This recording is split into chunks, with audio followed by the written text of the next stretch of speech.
le doute ci ñenn ñi comme fait yi nga wax mais suñu demee ba ci biir également ñi bokk ci justice ci boppam ñoom ñooy pointer du doigt la justice donc je me dis que citoyen d'une autre part da ngay nekk dos au mur par rapport à ça. Absolument. Et puis comme li ñu ko waxee léegi dans ce siège Cheikh Wade était un jeune tailleur sénégalais. Parcelles Assainies. Le 8 mars, il a reçu une balle dans la tête. Le rapport d'autopsie a conclu à un décès dû à un traumatisme crânien par projectile d'arme à feu avec fracas des os, délabrement cérébral, hémisphère gauche et hémorragie interne et externe. Sa famille avait déposé une plainte par le biais de son avocat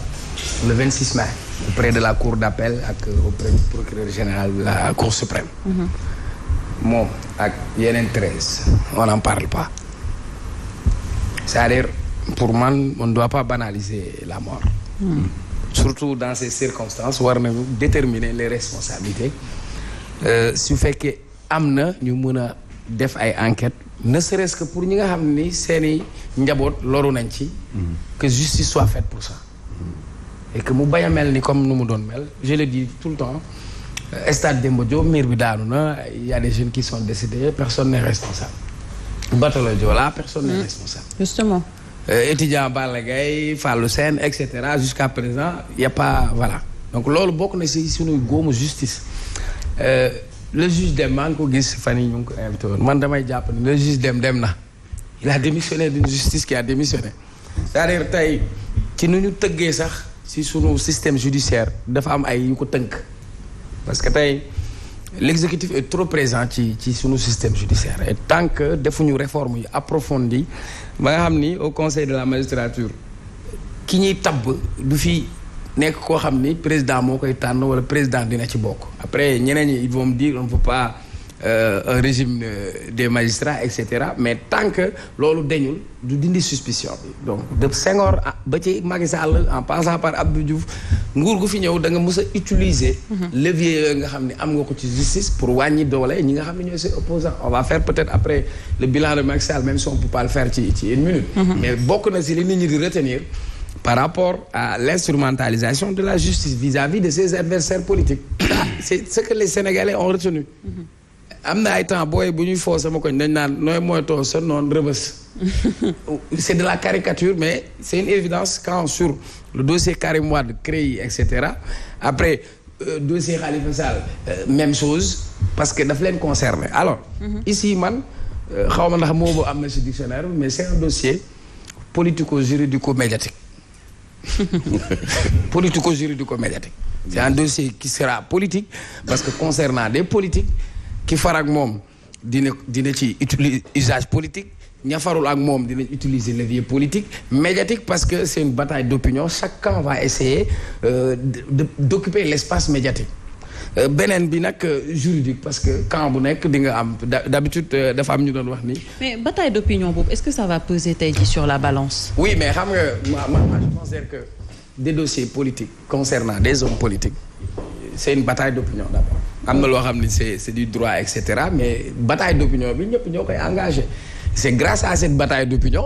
que Ousmane Sonko fanaanul Rebeuss s'il n'avait pas réussi la bataille d'opinion pour mobiliser des Sénégalais autour de sa cause après on va y revenir est-ce que am na yeneen jonction nekk na un effet déclencheur ça a toujours existé dans cette bataille d'opinion n'est-ce pas un procureur de la République fii la toog ay dañoo nga lii diw nangam c'est une bataille d'opinion non quand bële adversaire bi beneen bi bu ñuy wax procédure certificat médical pays da ngay ubbi léegi-léegi gis ko audition tey tout de suite toute la presse peut recevoir le PV du jour c'est grave maanaam ñu woo la auditionné la tey ñu jot PV bi tey mu am fu muy seen yooyu yëpp ay problème la yoo xam ne nekk na suñu système man li ma si gën a intéressé comme vous avez dit ñun pour la manifestation de la vérité pour que justice soit rendue uniquement que ñi nga xam ne ñoom ñoo yore yoon qui lisent le droit point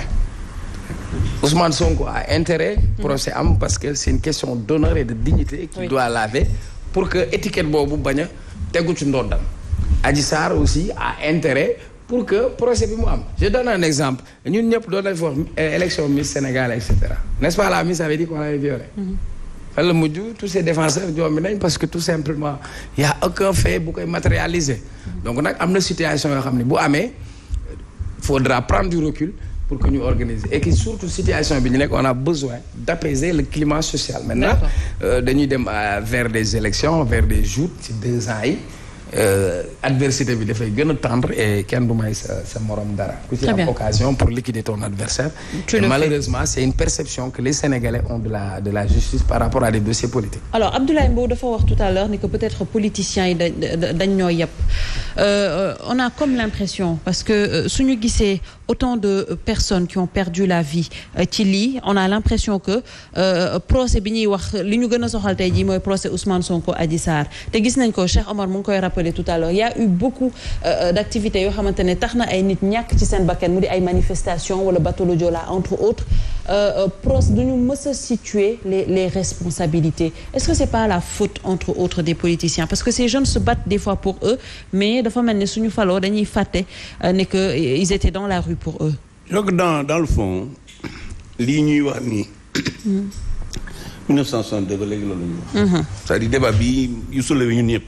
ça fait 60 ans on dit ça c'est-à-dire république bu Sénégal dafa judduwaale pouvoir politique di utiliser justice pour xeex soit ñu bokk ci pouvoir politique wala opposition dès 1962 Senghor taxal fi Mamadou Diané daf ko bëggoon a coup d'état dara lu ci dëgg parce que Mamadou Dia moo yoroon pouvoir bi fexe ba nangu pouvoir bi ci moom utiliser justice tëj ko kaso. avant même loolu le pays a été écrasé à Saint-Louis. on a utilisé la justice. bu dee rey en 1963 déjà. au tout début de l'indépendance. lépp ñeent fukki nit dee nañ fii ci Ndakaaru te ay nit ñoo xam ne dañoo wàccoon ci mbedd mi di xeex parrainage parce que booba parrainage yi député yi ñooy parrainé Senghor am ànd député yëpp moom la ñu àndaloon. moom rek ñu parrainé ko mu nekk candidat unique. ñu dee fii ñeent fukki lu ko faatu ci. 45 ba tey jii maanaam seen bàmmeel sax nit xamuñu fu ñu leen suul.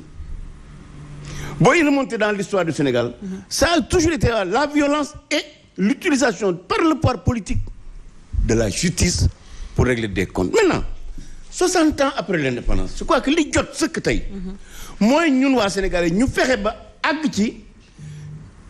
képp koo xam ne yoon woote na la. doo tiit ne. pouvoir politique moo nekk ci ginnaawam loolu nag mooy lan ñu jox magistrature boppam. man ça ne me pose pas de problème que mu am conseil supérieur du parquet maanaam les procureurs parce que ils sont rattachés à l'exécutif mais les magistrats du siège ñi siégé ñi nga xam ne ñooy atte ñu bàyyi leen ak seen bopp ñu am seen conseil supérieur bopp présidé par le président de la cour suprême. maintenant ñu wut ay mécanismes yoo xam ne magistrat bi dina mën a évoluer dans sa carrière sans l'intervention aucune du pouvoir politique. Absolument. Avec des règles claires nga xam ne kii dañu xam ne poste bii pour nga agsi ci naan critères yi nga war am et puis ñu di ko régler ci seen biir parce que man li ma jàpp nag mooy ni assemblée nationale député yi ni ñu amee ni ñu mën a bàyyi seen bopp ñu wut seen i bureau wut seen i commission wut seen i abus enquête c'est-à-dire que vraiment am loo xam ne ñoo koy doxal seen bopp jàpp naa ne magistrature ña fa nekk xarañ nga ñu am bu ñu leen bàyyi ak seen bopp daañu mën parce que nag en réalité li nga xam ne moo. mais li nga wax ni est-ce que c'est pas utopique parce que. c'est pas utopique est-ce que les hommes politiques vraiment dina leen arranger tey jii ñu mën a dem ci loolu est-ce que du combat dëggantaan bu may wax ci réew mi man waa Sénégal ñoo ma gën a soxal. c'est-à-dire que combat bi du combat homme politique parce que boo xoolee bi Senghor nekkee ak Abdou Diouf ñi opposition bi dañ doon dénoncer lii ñuy wax tey. mais quand Abdoulaye Wade est élu président de la République est-ce qu'il n'a pas changé fondamentalement les rapports entre l'exécutif et la magistrature. tey jii Macky Sall moo nekk président de la République boo xoolee le programme yoonu yokkute critique bi mu def ci fonctionnement de la justice ak même nga boole koog les assises nationales ak la pratique bi nga xam ne moom lay doxalee nga xam ne changement amu ci mais le peuple sénégalais moo war a comprendre ne lu ne mën naa yàqu ci réew mi bu jig réew mi ba mu des justice. gis nga ne lu ne mën naa yàqu dama koy waxaat mu jig ci réew mi ba mu des justice bu yàqee réew mépp màbb or bis bu nu demee ba sénégalais yëpp kenn ku ne wóolu sa justice xam ne bu la justice woo yoon rek mooy doxal boobaa ku ñu wooti porter la plainte wala mel noonu boo leen dañ maa complot benn sénégalais du la wuyu. effectivement foofu nag fokk ñu àgg fi et jàpp man li ma gëm mooy mën nañ fa àgg c'est-à-dire que boo demee États-Unis da ngay gis justice ba di fonctionner nga ñëw France wala Allemagne Sénégal jàpp naa ne war naa bokk ci réew yi nga xam ne ci Afrique ñooy jëkk a régler la grande question de l'indépendance de la justice par rapport au pouvoir politique te bu ñu ko deful yu mel nii day amaat parce que li mu wax sànq dëgg la bon Karim Wade enrichissement illicite lañ ko toppee 25 personnes lañ ko waroon a booleel. ñu tëj ko ñu jékki-jékki xamuñu fu mu ne booba génn réew mi Khalifa Sall y a 601 collectivités locales au Sénégal ñu semp ci kenn attaque ko am te kon man gëm naa ne li ñu leen ji ñoo ko def mais le fait que muy ñoom ñaar rek ça pose problème encore une fois et là moi je lance un appel notamment pour le président au président Macky Sall ci 2 ans yi ko fi dese. mu xool nan la mën a tabaxaate les rapports entre la justice et les citoyens sénégalais tabax boobu nag yoon wa ca gën a gaaw mooy mu jël matuwaay yoo xam ne ñëpp daañu xam ne justice buy dogal kenn du ci interférer parce que man gëm naa ne la magistrature d'une manière sax ñi ci ëpp ñoo moom seen bopp waaye nag wax dëgg yàlla ba ñu gisee ñu jàpp kii ba maanaam mbooloo ñu war leen a jàpp ñu bàyyi jàpp ca kenn wala ay rapport am fi yoo xam ne ay nit ñu def tooxi doona ñu bàyyi ñu denc ko wax dëgg yàlla sénégalais yi seen xel du dal ci justice or li am solo ne mooy ñu xam ne bis bu suñu xel demee ci justice suñu xel dalee ci suñu justice nous sommes tous en sécurité rien n'est plus grave nag dans un pays que l'insécurité judiciaire. Effectivement. Et ça c'est extrêmement